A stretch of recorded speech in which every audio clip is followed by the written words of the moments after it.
welcome everybody. My name is Nora Gallegos. This is Stephanie Dannebaum. She is the founder and CRM consultant for Stephanie Dannebaum Consulting. She, you have your CHFC, correct? Correct. Yeah. Yeah. Yep. And she also was working in an advisor's office. Do you want to kind of speak on that, on all of that you were handling on that side? Sure. Yeah. So I've been in the industry for about a decade now. Started from the ground up as an operations and a client service associate for a large broker dealer, and then worked my way up through the ranks. Got exposed to financial planning and investment management. I was a junior advisor for a little bit, and then pivoted about 3 or 4 years ago now to being a consultant. So I focus on working with financial advisory firms on their CRM systems, specifically Redtail CRM and Wealthbox CRM. Yes, and you've helped so many offices help get streamlined. I know one time you worked with an office and you helped build 99 workflows for them. Is that right? Yes, that is right. Yes. So it was a very large firm that, they felt like lots of things were falling through the cracks, whether it was onboarding, prospecting, client servicing, and we wanted to make sure that all steps were documented and automatically triggered. Again, that's the conversation today is why should you use a workflow? And really the purpose of a workflow is to automatically trigger those tasks that need to occur based off of certain time frames and be already pre-assigned to certain team members. Yes, set it and forget it, right? Yep, exactly. Awesome. So we'll go ahead and begin. Let us know if where you guys are in your workflow process. We would love to know if you're just starting out or if you feel like you're more of an advanced user. You know, just some background for me as well. I've worked for PreciseFP for over a year now, but I worked at Redtail Technology for almost 10 years.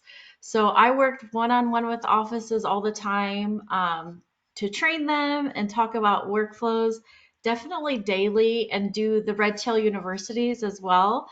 So workflows are always near and dear to my heart. I just get geeked out whenever I get to talk about workflows. So definitely, if you have any questions, feel free to throw them into that Q&A box or the chat, and I guarantee we'll have an answer for you. So Stephanie and I will be the presenters today. Here's a rough agenda of what we plan to cover. So first, we want to talk about why workflows, because like I said, you can be on many parts of the spectrum in regards to, what pieces of the CRM you're taking on to accomplish. So maybe you're just now hearing about it and you need to know, what exactly is a workflow? Or maybe you've built a few and you're not really in love yet. We will kind of show you some more points about it so that way you can see the value in it a little bit more. And then we'll discuss workflow best practices. Like we just mentioned, we've built thousands probably of workflows for offices. So we know all of the best practices and we know that you don't know what you don't know. So I also want to emphasize there is no bad question. There only is a question that you didn't ask. So definitely let us know if you have any questions on the best practices that we're talking about. And then something that when we were coming up with, what we would discuss today, whenever I talk to Stephanie, one of the big pain points in building out a workflow is always getting everyone's part of the process kind of, written out so that way Stephanie can help to build it out or, your operations person can go ahead and build it out. So what we came up with is a way to whiteboard almost remotely and use PreciseFP to populate a form. So what we're talking about today is brand new, it's exclusive, and all the time that I've ever worked with workflows, I've never really seen this be done where you're sending a form out internally to gather the process and then you're building it, which kind of just fits into the world that we live today where it is remote. And sometimes when you are in a group setting, because Stephanie, I used to always say, you can get into the conference room on a Friday, you can order some pizza, and then you can, work together to whiteboard out a process physically in person, which is great and it works, a lot of the time. But sometimes there's people in meetings that maybe don't feel comfortable speaking up, or maybe they're, in that moment, the pressure of the meeting, and they forget something that they wanted to add, or forget, maybe explain something poorly. So whiteboarding remotely where they're able to just focus, it's just them and their thoughts, might actually provide a different, maybe a better workflow as well. And then we definitely want to talk about Stephanie and all the things that she offers, as well as a Q&A at the end. So here's some main points that I put together on this slide, in case you guys want a copy of this slide. Sometimes, you know, I'm sure Stephanie, you've heard it many times. Offices will say, I do not need an onboarding workflow. I've done this for 20 years. I know exactly how to do this. I don't need to go ahead and build it into a workflow. But let me know if you agree, Stephanie. Isn't the most dangerous place a workflow can be inside of somebody's head? Definitely. Yeah, it's just it's not it's just, you have to think about those times where maybe you call in sick and now the whole office cannot complete a process because you're sick. Maybe you have to go on leave or a vacation, hopefully, that you're taking, and people are bothering you like, hey, where's the welcome gift that we give to clients when they come into the office? These are all things that you're gonna run into. And Stephanie, let me know if you've ever ran into this before, where maybe somebody has an assistant and they are like, the onboarding wizard. They know everything about an onboarding, and then they leave abruptly.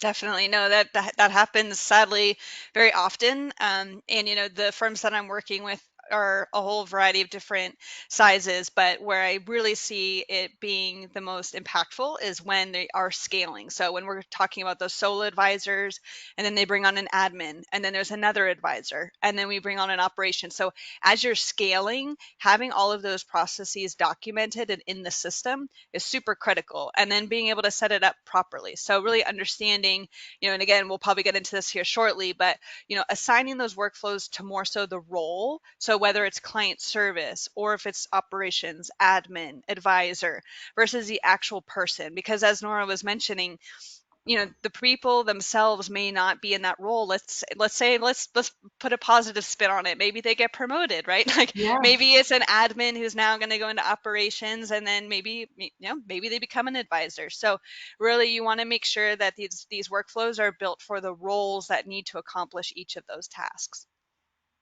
Very true. That is definitely true, because I put here, if you plan to grow your client base or your internal team, this applies. Because maybe, next month you're purchasing a radio ad and you plan to get 100 new prospects with that radio ad.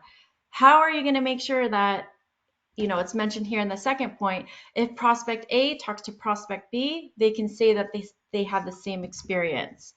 It really helps with that scalability. And then the internal team, like Stephanie mentioned, if we're going to be adding to our team in the next year, you're going to want to make sure that you have these workflows built out, because oftentimes what your workflows can turn into is almost like your office manual. So who has those teammates that just start and you have to spend like 2 weeks training them, one on one, side by side on your office, what you do, how you handle things?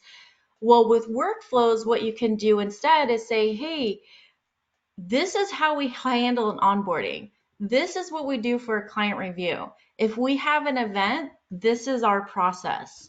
So it really helps to eliminate that 2 week training process where you can say, all right, go into the CRM and learn these workflows, because that's how we're going to handle a lot of the things. And then the item number three there, living and breathing process. So the positive spin that Stephanie put, where hopefully your team will be promoted to other roles, then the workflow will adapt to that. And then of course those industry changes. You have three different governing bodies that are over your neck at all times. So when Reg BI came out, everything kind of got thrown off. Where if that happened when you have your workflows already established, you just insert, the Reg BI in paperwork into your process. You don't have to, be thrown off completely. And then mainly what this presentation is about for workflows is team buy-in, right? So we can go and make the most outstanding workflows ever, but if somebody isn't in agreement with it and they look at the workflow and they're like, oh, they forgot this, this, and this, or that's not how I do that, or I have to wait for a signature from the advisor before I can do my part, then they're not going to use the workflow. And with both Wealthbox and Redtail, they're always going to promise the functionality of the workflow, but they're not going to promise that your team is going to go in there and complete their item to move on to the next step. So you want to make sure that everyone feels like they were part of the process. Everyone feels like they're seen and heard, so that they feel like they, want to actually use the workflow. And then, be super clear on the directions of how to move forward and how the whole entire thing works. Because if not, you'll just get stuck on a part in the process and never move on, essentially. No, definitely. And Nora, I just want to, reiterate that. I mean, having that buy-in is probably one of the biggest hurdles that I try and cross with a lot of my clients because, like you said, I could build out all these great workflows. They could give me all of the documentation. I could be their implementer. But at the end of the day, if the team members don't, follow those steps, then the whole thing does not work. So, because really the way I approach the CRM is you have your day-to-day work done, whether those tasks and workflow steps, and then you want to get those metrics at the end, right? So you want to run those reports, whether it's in Wealthbox or Redtail. How many, money movements did we do in the year? How many new clients did we sign on? So to get those metrics as leadership, you have to be able to utilize those day-to-day proactive approaches.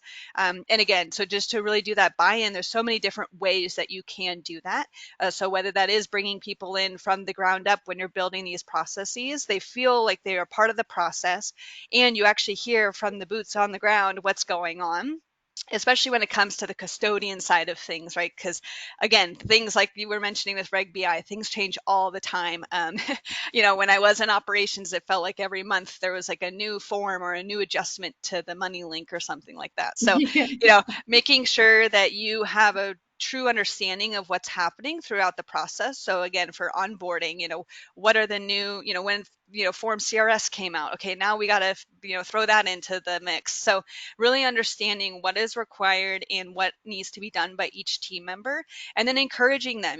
When I talk about adoption, there's many ways that you can do that with your team. I've seen it where some people, by doing that day-to-day tracking, they're able to do those metrics to do bonus incentives. So at the end of the year, they say, oh, wow, you hit these kinds of metrics that are appropriate for your role. So therefore, you are allocated this bonus. It gives it that very Yeah. transparent number as far as, okay, you've hit these milestones. So therefore, you get this bonus. Or maybe it's an incentive, like I was mentioning earlier with the promotion, saying, okay, if you hit these certain metrics, then therefore you are now going to be promoted to manager, like operations manager, for instance, or you've now, transitioned into being an advisor. So there's definitely a lot of ways to incentivize team members for adoption in the most positive way. Nora, you have some kids, so do I. Incentives are, crucial to Yeah. working with with kids, and so I approach it very similarly with teams, where it's like, okay, they need to be, for them to get buy-in, they want to be part of the process. They want to have their incentives line up with their day-to-day work. So definitely there's lots of ways to do that.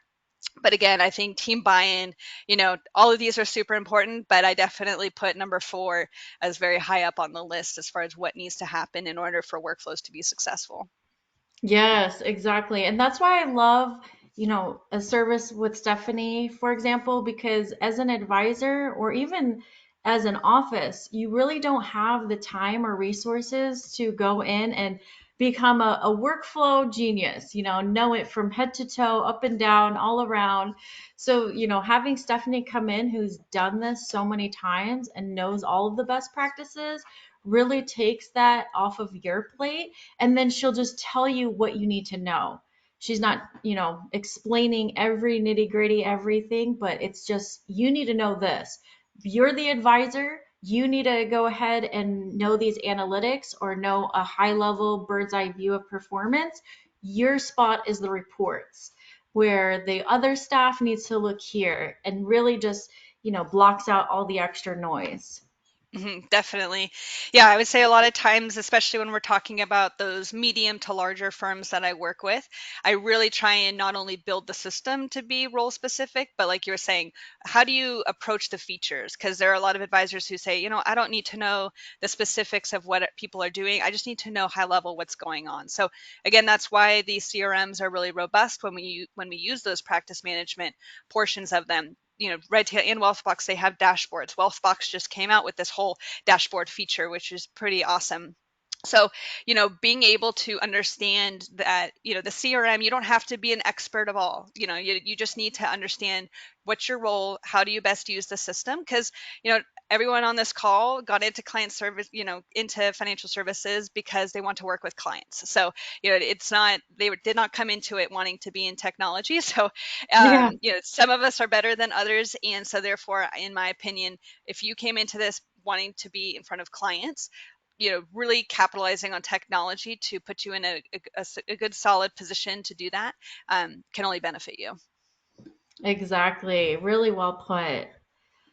So just some best practices that we want to talk about. So whiteboarding, what exactly is that? What we're talking about when we say whiteboarding is literally hashing out your process offline. So who does what? How long does it take? Do you have to wait for anyone for your part in the process? You want to almost think of, because it's great to know, in a perfect world scenario, I call the client, they confirm the meeting, I clean the conference room, but oftentimes we don't live in that perfect world. So you can call the client and it can go to voicemail. You can call the client and they can cancel because they took a vacation. You want to make sure that you're thinking about all of these things in the front end so that way in the moment you're going to be successful.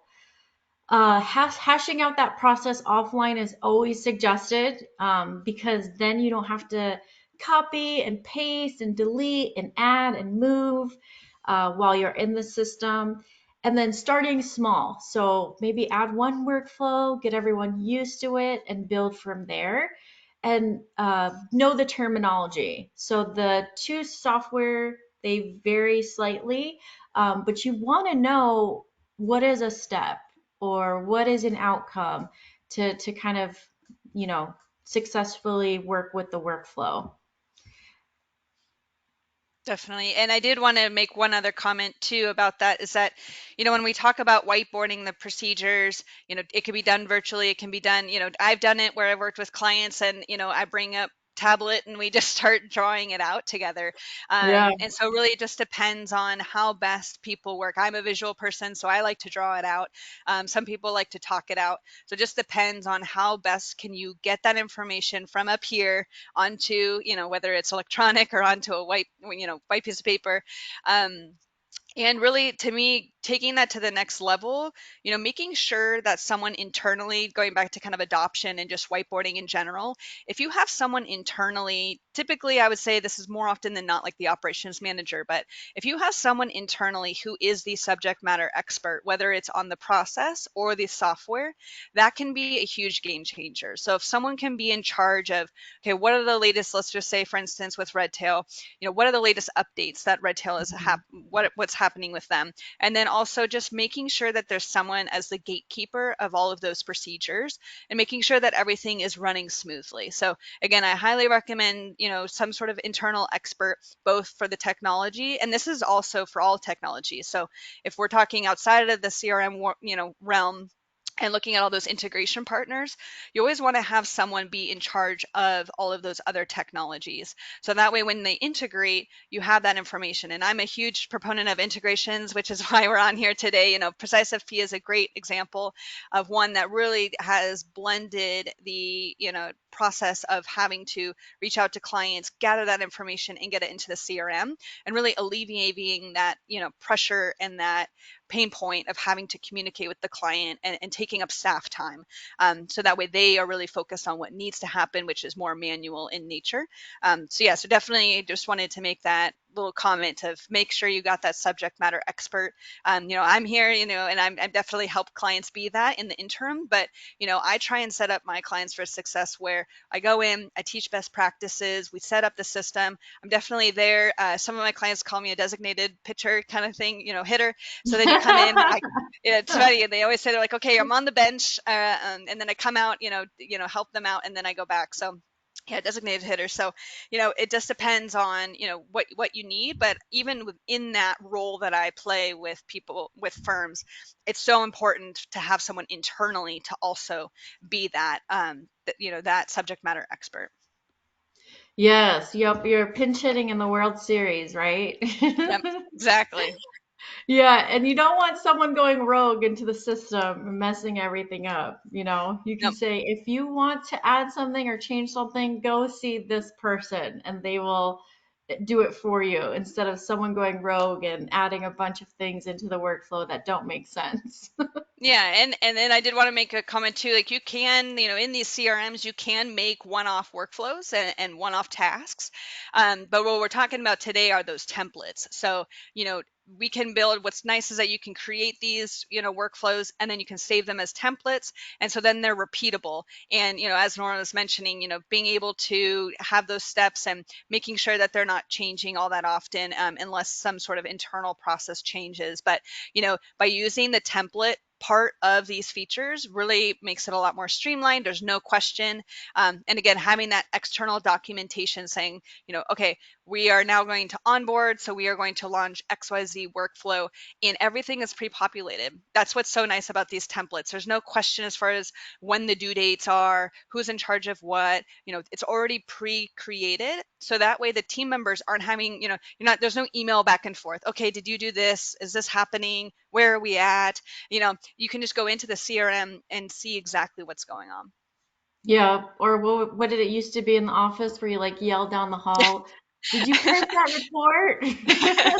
Yeah, exactly. Yeah, go over to the far end of the office or knock on some doors. Yeah, so definitely, yeah, it's more the virtual knocking now. But for those who are still in the offices, yes, definitely, saving that time because I talk a lot with my clients about switching costs. So when we talk about switching from software to software, having to switch to email to communicate, a lot of those costs, it may seem finite when you're doing them. Like, oh, it only takes me a minute to do an email.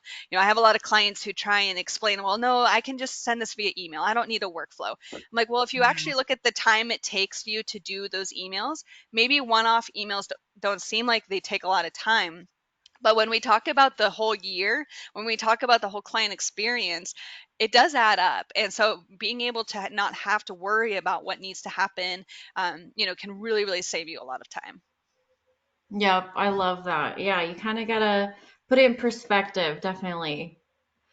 So like Stephanie mentioned, PreciseFP is a data gathering software. So what's happening is instead of somebody in your office, manually typing in information, your clients are receiving an engagement. They're filling out their own information, and then that information is going to your CRM or your financial planning software. But something that we're really excited about today, because all of these are some of our products within PreciseFP, but we're talking about an internal form today. We built an internal form to go ahead and send out to your team members so that they can go ahead and put their part in the process.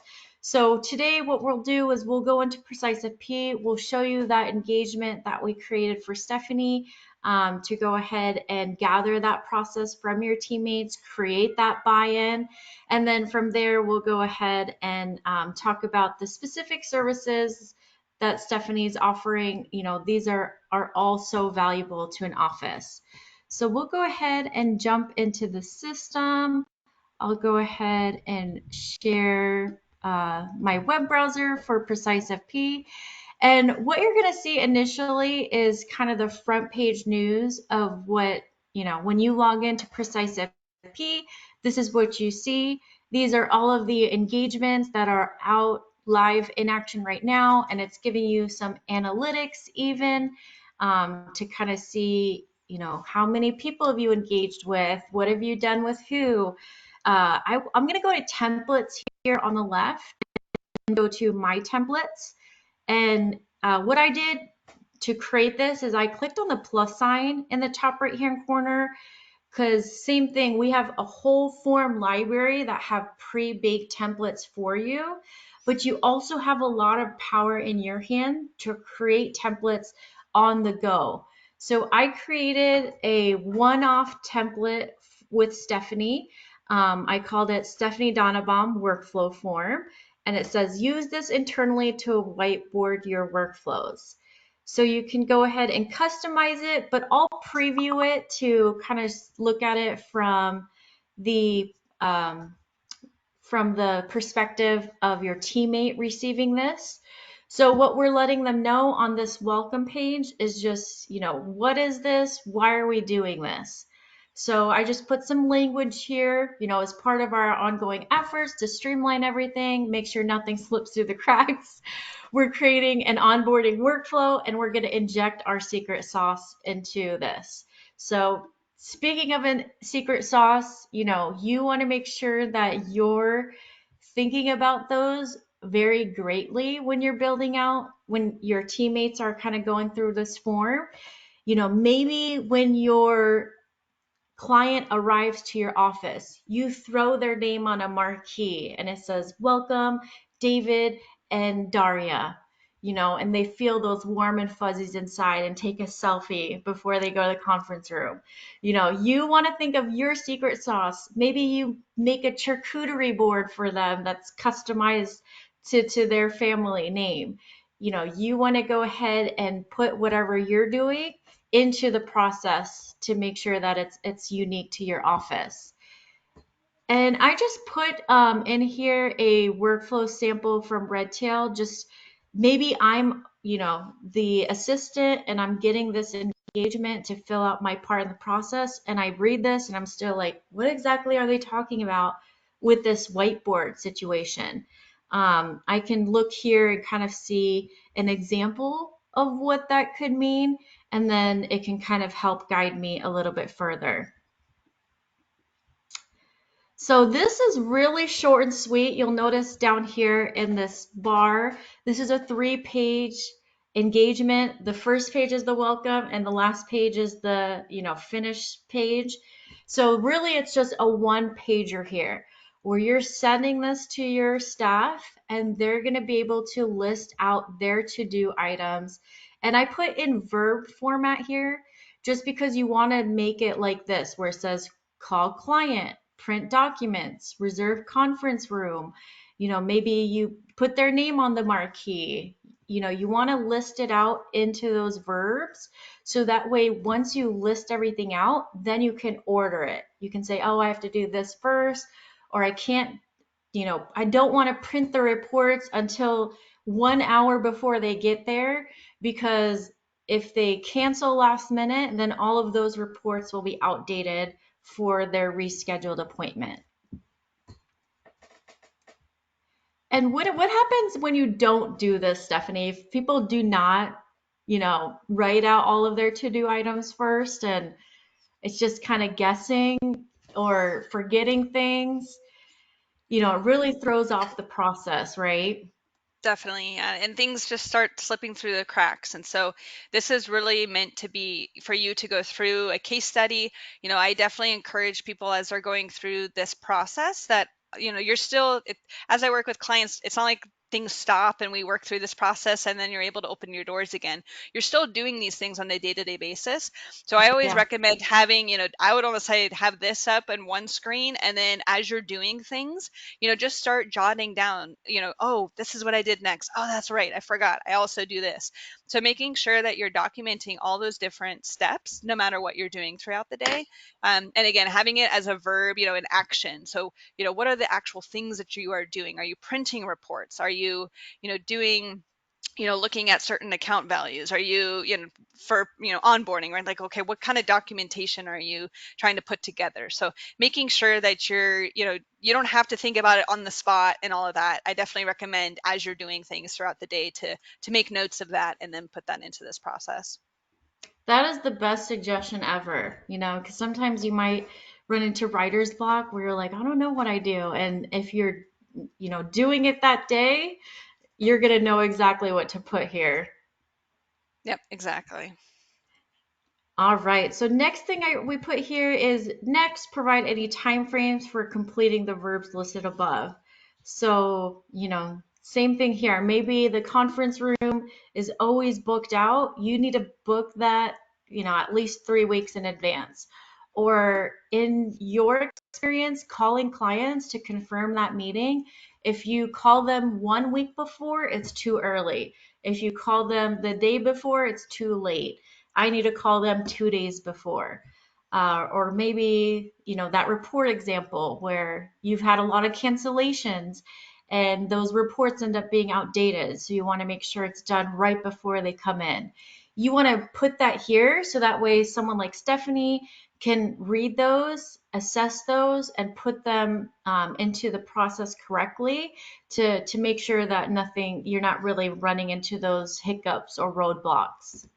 Definitely. And yeah, just to piggyback on that, making sure that you're also, as you're going through those verbs and those action items, just tracking when are you actually accomplishing those tasks. So, as Nora is saying, making sure that you understand, okay, we need to do these things ahead of time. And, again, really make sure that you're looking at the more manual type of tasks that you're doing. If we're talking about confirmations, maybe you're using a scheduling platform and those can be taken care of on the front end. So again, I'm a huge proponent of taking advantage of all aspects of software and technology to do a lot of that heavy lifting. So really it comes down to what do you actually have to do? Like you definitely have to print out those documents if you're going to be in an office.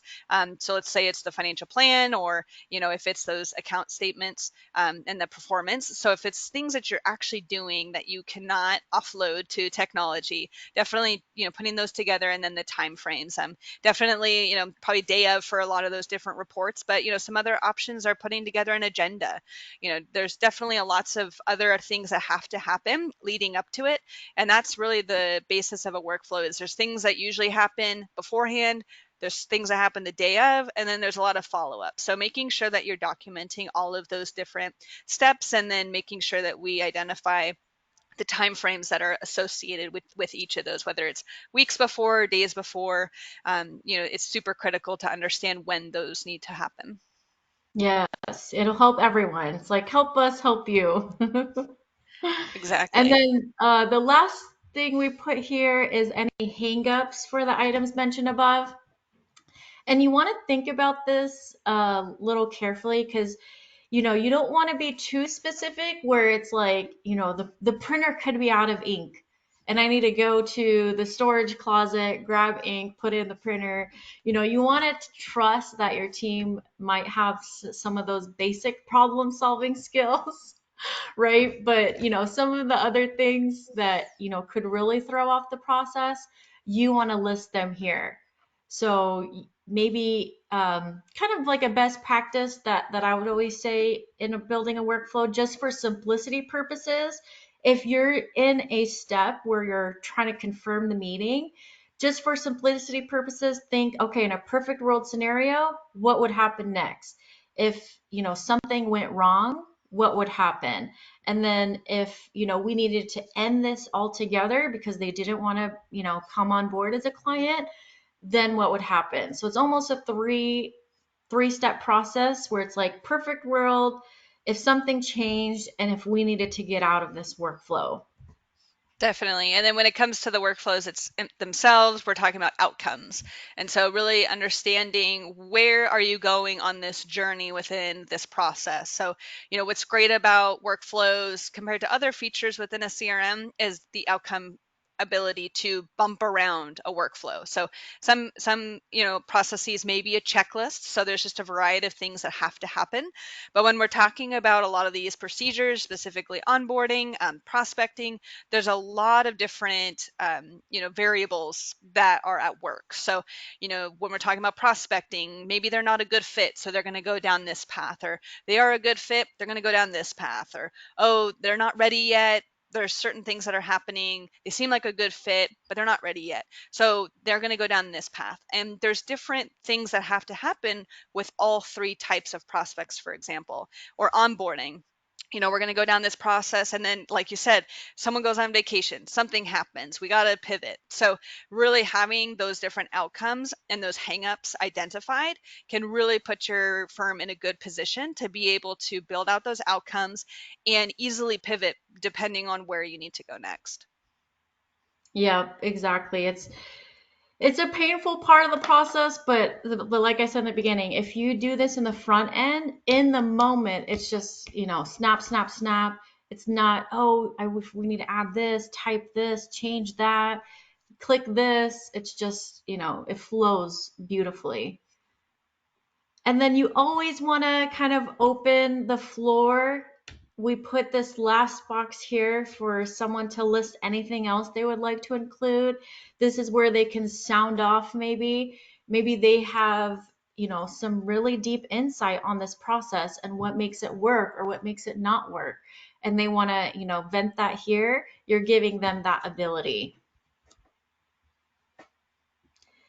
And then, like I said, finish. This is just like a, hey, thank you so much for your part of the process. Couldn't do it without you. I'm gonna, take it from here once I get everyone's information. And then we even put like a link here where, if you want to learn more about it before we start it, here's a video you can watch. So now that this is built, the idea here, and like I said, this is a brand new idea with PreciseFP. We've never really had an internal form like this. So essentially, if I go to the accounts area, what you would want to do next is add in your staff as accounts.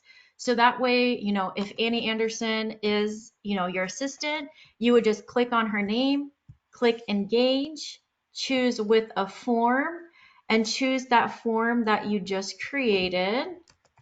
And we named it Stephanie. So we'll go ahead and, send that immediately over to her. And then she would receive that form right now. And just to kind of see what she would see when she gets that email is we can go ahead and find that engagement. We'll go to engagements on the left, go to all engagements. I found it here. And here's the direct link for that engagement that I just sent her. So as soon as she, clicks on the email, opens up the engagement that she just received, then this is, it'll be kind of, an experience where she might be busy. She might get a phone call right in the middle of filling out this form. And what'll happen is it'll capture all of her keystrokes. So even if she was just in the middle of typing out a word, no worries, take that phone call. You can close this entire browser. Your computer can shut down because it's dead, and all of that information will be saved. So maybe just give a deadline of, I'm giving you 3 days to complete this. And from there, Stephanie can review this with the whole team, or, someone on in the office can go ahead and gather everyone's input and start to build out the actual process. Definitely. This is just very helpful because, like you were saying, I mean, everyone is busy doing different things. And so having an ability to sit down at your convenience to get that information together. I can't tell you how many times I've used Google Docs, Word Docs, all these different ways to communicate different procedures with my clients. And then just even when I was in operations before. And so having this streamlined approach is just really a great way to get that information. And then for me to really then translate that into, okay, I understand these are the different things that you do. These are the different timelines. Okay, step back. This is what everyone does as the firm. How do we translate that into the system so that way it's as efficient as possible? Yes, and you might need to make different versions of this, right, Stephanie? Maybe there's different combos in the office where it's like me and Stephanie share these clients, and when we share these clients, this is how the process is different. Yep, definitely. Yeah. And, as Nora's saying, I mean, everyone has their own secret sauce. I mean, there's not one firm that's like the other that I work with. And so that's why I like to do this whiteboarding and making sure that I understand each of their procedures because, a lot of times people say, oh, I want to know what other advisors are doing. And I say, you can, but at the end of the day, we want to make sure that whatever you do specifically with your clients is built into that process. So definitely, going through this process is really critical and more than happy to share insights of what I've learned previously, but to be able to translate that into the system is really crucial. And I think too, as Nora was saying, I mean, there's a lot of times where I've been on a call where the whole team is on there and I can tell someone wants to say something just based off of the Yeah. video call, but they don't raise their hand, they don't say anything. And everyone has their own reasons why, but I think doing something like this, like you said, there's no one over your shoulder, there's no one really seeing what exactly you're typing when it comes to actually writing it out. And it gives you time. So, when you have peace and quiet, sit down, really figure out what you do. Or if you do, make those notes as you're doing your day-to-day tasks, that makes it even easier. I'm a huge proponent of not having any homework. So when I work with clients and we do this process live, I try and have us do it during the call versus them having to finish the call, go back, do the work, and then meet up with me again. I'm like, let's just knock this out. Let's do it together and make it a working session versus having to have that homework. So again, trying to make sure that you're utilizing this to the most ability and really trying to capture all that information so that way you're not having to track everything that you're doing on a day-to-day basis, right? Like it's just second nature, it's already in the system, you're just completing it. And then again, that just translates into training. Everyone knows exactly what is expected of them. And then, like we were saying at the beginning of the call, then it talks, then we're talking about adoption, and then we're talking about incentives and everything else. So it definitely, this is just the beginning of it, and it just translates into a more successful firm. And at the end of the day, the clients get the best part of it, which is having that awesome client service. Yeah, exactly. And so Stephanie, beyond making, at one time she made 99 workflows for an office, but beyond that, she can do what, a CRM inspection, because sometimes you Yep. don't know what's wrong with your CRM. Stephanie can quantify and qualify everything for you, where she'll let how many contacts are duplicated, how many contacts are missing their employer, really let you know the state of your database right now. So then you can kind of have a map of, this is where we are and this is where we want to be. Definitely. Yeah, so there's really two ways I work with advisors. There's kind of the no homework strategy sessions that I was speaking about where we just have one-off calls or 1 hour Zoom recorded, and I provide those to you and the transcripts, and we just go through whatever you need within the system. So we do some screen sharing, we either build out workflows together, or if you want to know how certain features within the CRM works, or we need to have a help, to integrate PreciseFP, for instance, how do we make sure that we're taking advantage of all the features within the CRM that we're paying for? And so, that's really one part of it. And then you can sprinkle that into probably what I do more of the time, which is those projects. So, like Nora's saying, I always do an inspection report at the beginning of each engagement, which is very much, I say it's like a home inspection. I go up in the attic, go down in the crawl space, figure out what's going on. So I look at what features are you using, what features are maybe some pain points, and then, offering best practices. So That report is supposed to be our roadmap to figure out, okay, how can we take your CRM to the next level? Are you taking advantage of templates? How is the contacts, the management side of things? Do we need to, add in more sources? Do we need to figure out how to utilize certain note features? So just trying to take advantage of all aspects of the CRM. And again, that just gives us our roadmap. And then we hold a couple of different, project scope calls. So during those calls, we take a deep dive into all areas. So we'll focus first on contact management. Do we need to add in more options to our menu for sources? Do we need to add in more contact types? So really making sure all of that is refined. So that way we can then figure out, okay, what exactly is our project? So there's no question from anyone on the team like, well, okay, I know we want to do stuff with the CRM, but what does that look like? So once we do a couple of those project scope calls, then I put together a proposal saying, this is exactly what we're going to do. We're going to build XYZ workflows. We're going to, build out these database lists on the back end, let's say of Redtail CRM. Hey, we're going to build out these custom export templates. So exactly what you need, it'll be refined, and then will go forward as far as how we want to proceed. So whether it's me going into the system, building it out for you, so that way it takes it off your plate, or I work hand in hand with team members to ensure that whoever is the subject matter expert is part of that conversation, and we build out as appropriate. And again, the goal is to have the system up and running by the time we complete our work together. But as I was mentioning earlier, I'm definitely one that will come in whenever you need it. So it's a project, the custom engagement. But if you 6 months down the road have a team member and you need some training help, I've done that plenty of times where people have come to me down the road and said, okay, things have changed.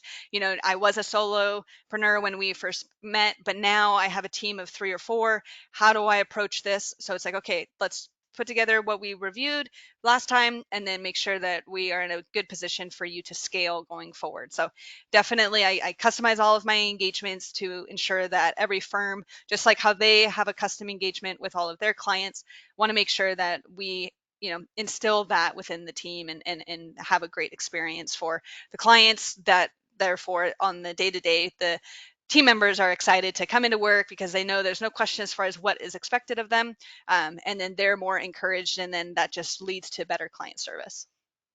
Yeah, but higher level of customer service, and people won't get those Monday scaries of, we have a client coming in tomorrow and it's gonna be a hot mess. Nothing's gonna, be organized. Everyone will be happy with that. No, exactly. Yeah. And it just, the firms that I've worked with where we get that point, I can just see the weight lifted off their shoulders. Like, oh, good. There's no question as far as what is expected of me.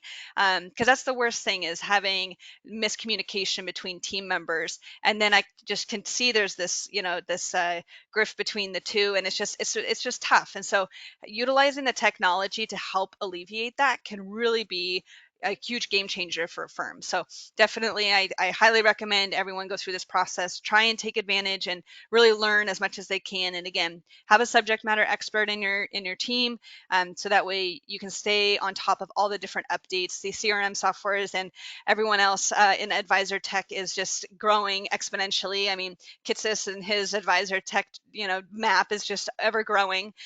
So really just understanding, how can you best utilize those technologies for your team, so that way they can be in the best position to be successful.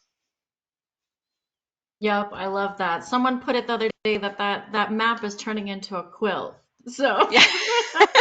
No, definitely. No, and I very much appreciate that he's turned it into a searchable directory, because I have seen it where, people reach out to me asking me, okay, how can we put this all together? And I love that, that different feature within his website. So, yeah. yeah, exactly.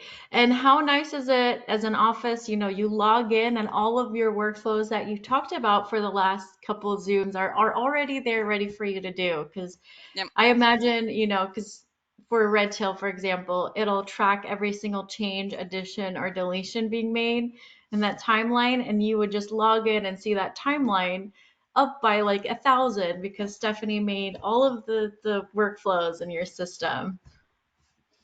Exactly. So, yeah, no, definitely. I think it's important to take advantage of it and utilize the CRM for what it is, which is more than just a digital Rolodex, but making sure that you're doing that client service and utilizing all the different features within the CRM. Yes. So here's some contact information. We have a number, a website, and an email address here. Let me know, if you need to stay on this page at all, but we'll go ahead and jump into questions and answers now. We'll start at the beginning. This was back when we asked how many workflows do you have right now. Dan said we have a full set of integrated workflows covering our prospect to client use cases. So great job. That's got to Awesome. feel amazing. And you can kind of build from there, make an event one. When we host an event, we got to call the catering, book the venue, we got to send the invites, we got to track the RSVPs. Those can all be workflows as well. Gino said I'm using PreciseFP and Act, but no workflow for now. So yeah, we definitely have seen that as well, where it's like I haven't even started workflows. Michelle says if a client has a PreciseFP login, can that connect them to their RC login? Just let me know what you mean by RC. Is it right capital, maybe? Oh, right, capital? Maybe, yeah, it would be two different ones, right? So PreciseFP is a secure way to gather data. So we're providing a PIN or a password in order to get to that form, where Right Capital is going to have their own, portal login credentials for your client. We have Brandon asking, will we get a recording of this webinar?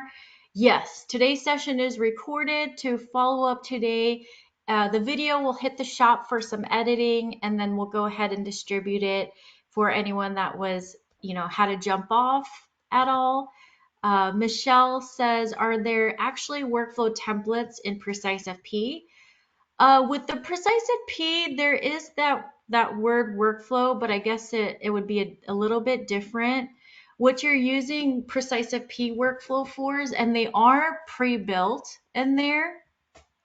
If I go back into PreciseFP here, let me go back to this tab. Let's say we go back to that home page. There is going to be an area here, let's say here in the middle or on the left, called pipeline. So I would say pipeline is more of the workflow. So when you click on this pipeline, it'll take you into that page. But what's happening here is it's saying, if I send this engagement to Michael Scott and he doesn't reply in 3 days, then I resend the engagement. And it's not you doing it, it's the machine doing it. So there's kind of, automations built into the system already like that you can play with or adjust. But yeah, those are already pre-built into the system, which is great. Colleen, will you be sending a recording? Yes, we will have that available for you. Colleen also is asking, does Stephanie work with all CRMs or only specialize in a few? Yeah, specifically Redtail and Wealthbox CRM. I do have some friends that are in the consultant space that work in other CRMs, but I specifically focus on Redtail and Wealthbox. Yes. And I know you worked with like Tamarack before, right? Or Yeah, I have experience in Tamarack, and so yeah, Tamarack and then Salesforce as well. So I have experience with a variety of different CRMs.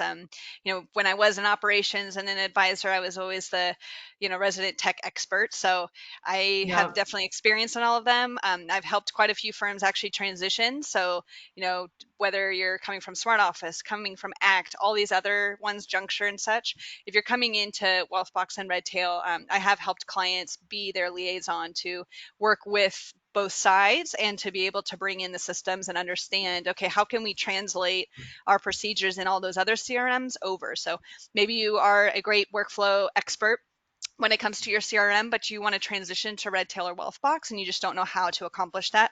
That's something that I can help you, and we can go hand in hand to make that transition as seamless as possible by working with the team at Redtail or Wealthbox. Yeah, exactly. That's a big help in and of itself because sometimes you call, the welcome team, for example, and you're like, how's this transition going to work? And they can only help you so much. They can give you some charts, but until you become a paying user, they're not going to actually, talk with you one on one specifically about your data. So it is really nice to know, okay, all of my data is going to transfer over.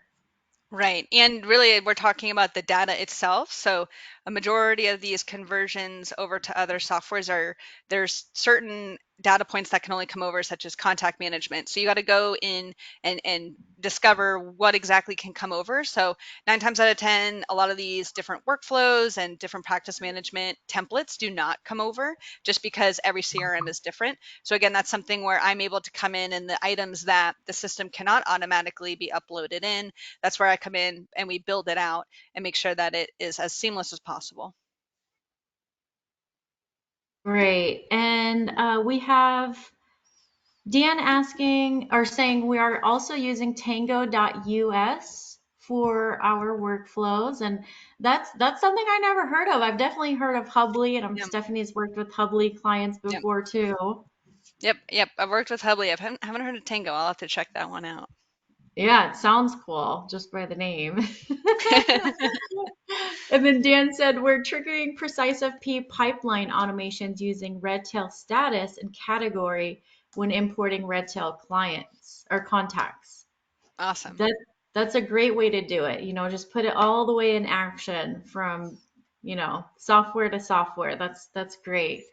All Exactly. right. So those are all the questions that we had for today. Thank you all so much for joining us. Yeah. Definitely, the session was recorded, so we will send out that recording as soon as it's available. Feel free to reach out to either of us with any questions. I'll make sure to throw up this slide again so that you have it. But otherwise, thank you everyone so much for your time today and have a great rest of the day. Thanks, everyone. Thanks, Nora. Take care. Bye, Stephanie. So good to see you. Good to see you too. All right. Bye Bye bye. bye.